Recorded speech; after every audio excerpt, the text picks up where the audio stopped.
Now, days after Russia and Belarus conducted the Zapad military drills, Poland has begun its biggest military exercise of the year this week. Ukrainy i nie chcemy osiągać takich efektów. My musimy wygrać tą wojnę jak najmniejszym kosztem. Dlatego modelujemy tą walkę inaczej. Right? Because this is the first time in a very serious way that we have seen the war in Ukraine extend into NATO territory because some of these drones were shot down by NATO planes. Right. Europe stands in full solidarity with Poland. Poland is undergoing one of the fastest military transformations in modern European history. In just a few years, Warsaw has moved from incremental modernization to large-scale structural expansion. Defense spending has surpassed 4% of GDP. Active personnel targets are rising toward 300,000. Major procurement contracts span the United States and South Korea. Infrastructure along the eastern frontier is being reinforced. This is not routine modernization, it is systemic rearmament. And it is changing how Russia views the balance of power on its western border.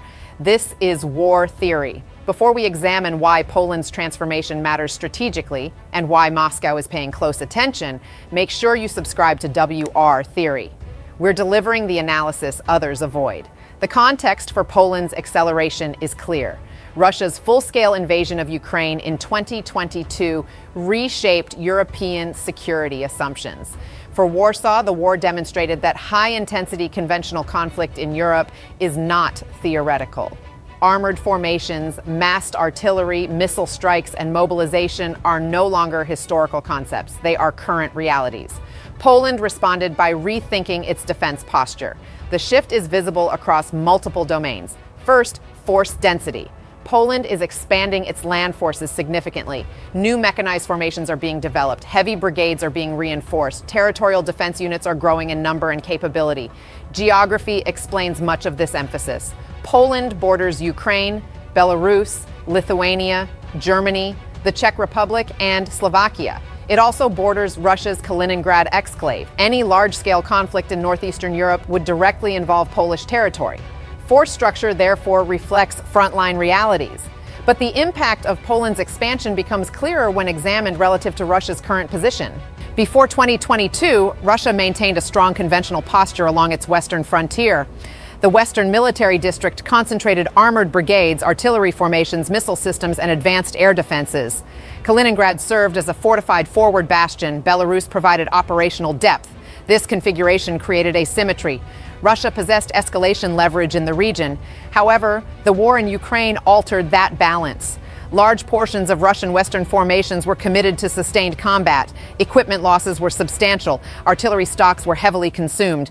Precision munitions inventories declined. Training pipelines were compressed. Russia remains a significant military power, but its Western conventional posture has been strained. Poland's expansion has occurred during this period of Russian degradation.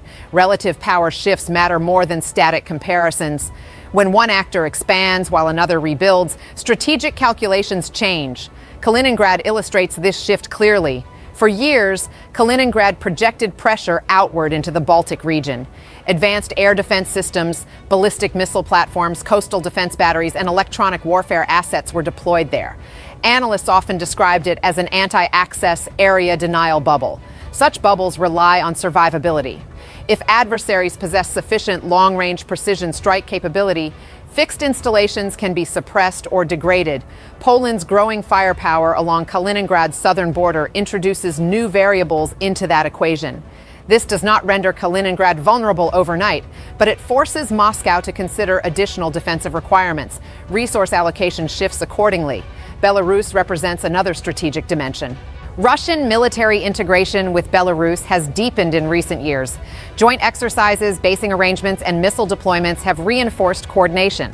Belarus provides maneuver space and staging depth. Yet increased Polish force density along that frontier complicates offensive scenarios. Operational corridors narrow, escalation risks increase. The Suwalki Gap remains central to this discussion. This narrow corridor between Poland and Lithuania connects the Baltic states to the rest of NATO. For years, analysts considered it a potential vulnerability if severed ground reinforcement routes to Estonia, Latvia, and Lithuania could be disrupted. Poland is working to harden that corridor.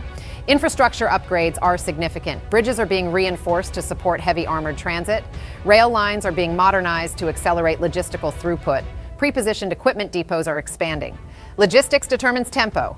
Tempo determines deterrence. If reinforcement timelines shrink from weeks to days, escalation dynamics shift. Russia must assume immediate resistance rather than delayed coalition coordination. That assumption influences planning. Endurance is another critical factor. High-intensity warfare consumes material at extraordinary rates. The conflict in Ukraine demonstrated how quickly artillery ammunition can be expended. Production capacity became decisive. Poland appears to be investing in sustainability as well as frontline capability. Maintenance facilities are expanding. Ammunition production capacity is increasing. Industrial partnerships are being strengthened. This signals preparation for sustained operations, not limited engagements.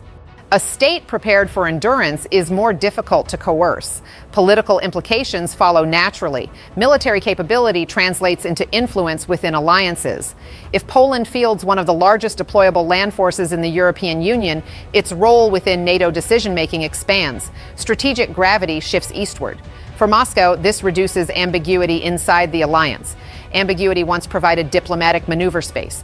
Clarity limits it. However, rapid expansion introduces complexity.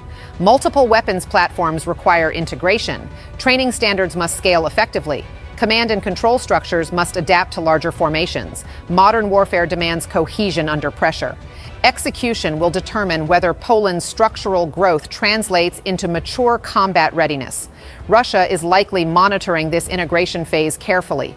Rapid acquisition can generate friction, but projected capability shapes planning even before full maturity. Military strategists assess anticipated balance, not only present strength. If Poland is expected to field dense modern formations within the next decade, that expectation influences Russian force allocation today. Rebuilding depleted units requires time. Industrial constraints limit recovery speed. Sanctions complicate access to certain technologies. Strategic trade-offs become unavoidable. Poland's acceleration intersects with Russia's regeneration timeline. Timing, therefore, becomes strategic. Temporary imbalance can influence bargaining leverage and deterrence credibility. The compression of geography also matters. Modern precision systems reduce the protective value of distance. Rear areas are less secure than in previous eras. If critical infrastructure falls within credible strike range, defensive architecture must adapt. Dispersal increases, mobility becomes essential. Hardening expands. Each adaptation requires resources. Strategic competition often unfolds through such incremental adjustments. Poland's rise imposes defensive requirements on Russia. That imposition carries long-term implications. Human capital is another variable. Expanding force size requires recruitment, retention, and training quality. Professionalization must match numerical growth. Territorial defense formations add distributed resilience. Local defense units complicate occupation scenarios and raise the cost of rapid territorial seizure. For Russia, which historically emphasized speed and maneuver in early phases of conflict, distributed defense complicates planning assumptions. Poland's transformation also reinforces alliance confidence. A capable Eastern pillar strengthens collective deterrence. Confidence can stabilize, but the security dilemma persists. Poland frames its buildup as defensive necessity. Russia may interpret it as encirclement.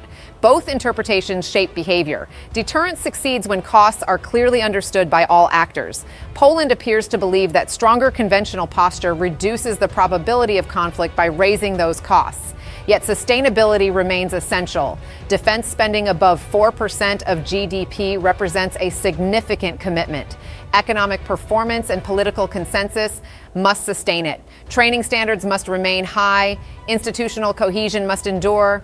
If integration falters, credibility weakens. If credibility weakens, deterrence erodes. The coming decade will determine whether Poland's structural expansion consolidates into enduring readiness. If it does, the balance along NATO's eastern frontier will look markedly different from the pre-2022 landscape.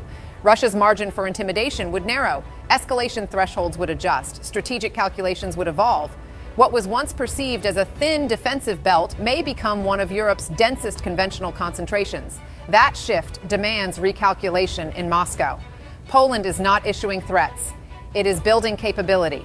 Capability reshapes possibility. Possibility reshapes strategy. For decades, Russia operated under assumptions of asymmetry along its western frontier. That asymmetry is diminishing. Parity or near parity alters risk assessments. Risk assessments alter behavior. Poland's transformation is not about a single platform or procurement contract. It is about structural density, operational depth, industrial durability. Those elements define sustained deterrence in modern conventional warfare. Poland is investing across all three. And that is why Russia is paying attention, not because of rhetoric, but because structural change is measurable, visible in infrastructure reinforcement, visible in force expansion, visible in alliance integration. Power accumulated steadily does not require dramatic announcements. It changes the strategic environment quietly. Poland has chosen preparation over vulnerability, scale over minimalism, endurance over assumption, and in doing so, it has altered the geometry of power in Eastern Europe. Moscow must now plan against a stronger eastern flank.